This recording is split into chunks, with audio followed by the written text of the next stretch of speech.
Speaker recognizes Representative Dillon.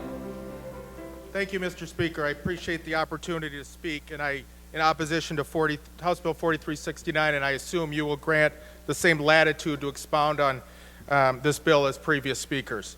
First of all, I think we need to be clear that the bill we're debating today is simply an attempt to bail out the governor's failed experiment known as the EAA. And I think given the rhetoric we've heard from supporters of the bill today, I think we can all agree that March 20th, 2014 is a day we should officially retire the word data-driven, because there hasn't been a coherent, rational argument in support of expanding the EAA that I've heard today.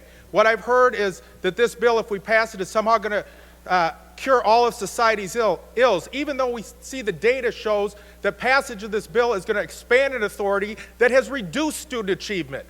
How is that possible? This debate has descended and denigrated into self-aggrandizing speechifying about people justifying their support of this bill rather than looking at the facts.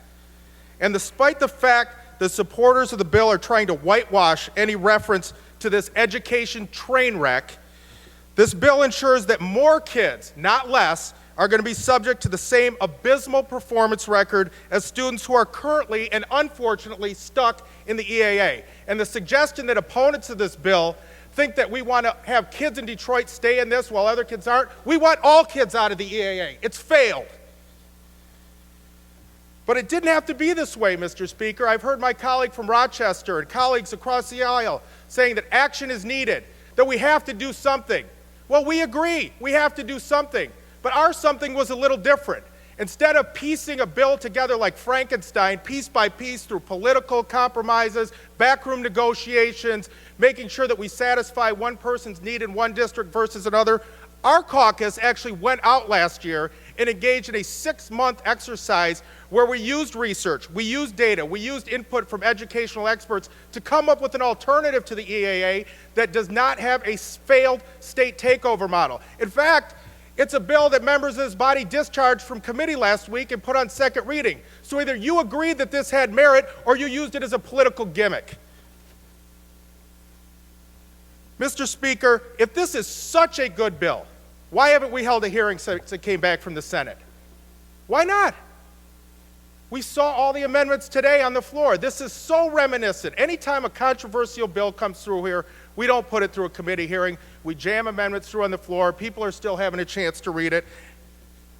Why can't we put this in the light of day? Why can't we actually defend the bill in committee? I'll offer an answer. Because if you subject this bill to public scrutiny, it would be exposed for what it really is.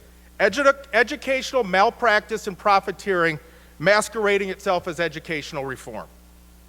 It's important to know, I think, who supports this bill and who's against it, because most of us haven't had a chance to read the final version. Let's just go down the list. Who opposes it? Educational experts from all over the state, management, labor, parents, teachers, students, the parents that are fleeing the AAA in droves, students who we've heard horror stories about their treatment there, the State Board of Education, the superintendent who canceled the contract.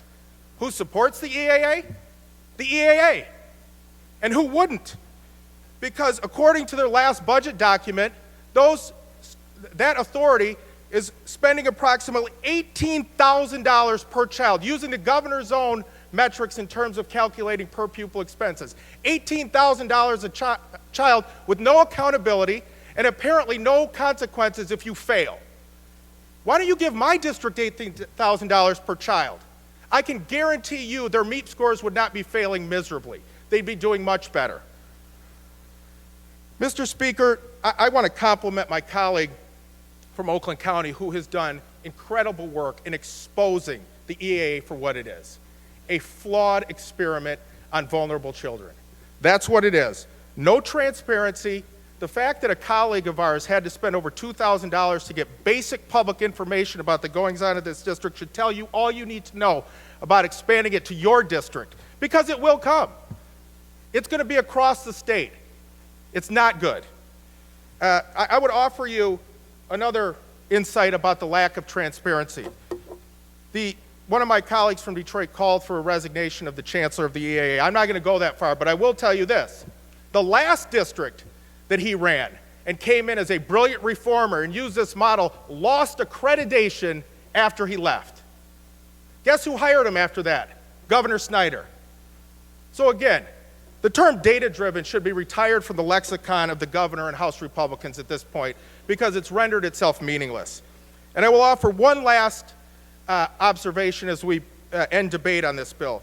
Last time we passed this bill, the sponsor of the bill read a quote from the superintendent in Grand Rapids suggesting somehow that district supported this bill. And they've worked hard to come to compromise and try to figure out a way to work and reform districts. They've been criticized for being out front in this sometimes and maybe wanting to work within the confines of the legislation. But here's what the president of the school board representing the school board sent to legislators this week.